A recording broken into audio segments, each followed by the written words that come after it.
Every mother's joy. Newborn babies in Kenya's largest maternity hospital.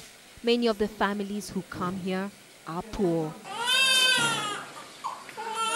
Every day, 80 to 100 babies are delivered, and a majority of the mothers here cannot afford to pay the bill.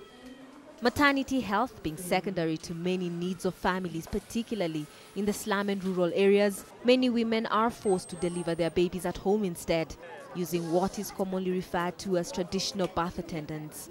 Untrained older women in the communities who charge as little as $6 per birth, but often with disastrous consequences. They come so messed up that in the process of resuscitation, you find you might lose a few.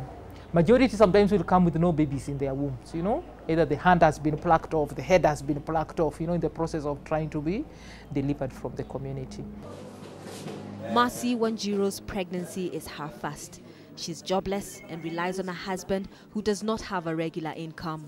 She was considering a home birth a few months ago before she was introduced to this card, a savings card that she can use to load money no matter how little and give her the discipline and mechanism to regularly save towards a safe hospital delivery. At the hospital, she just has to present it for payment, just as one would an insurance card. Every week I load $1 into the card. When my husband gets a job, he also helps me.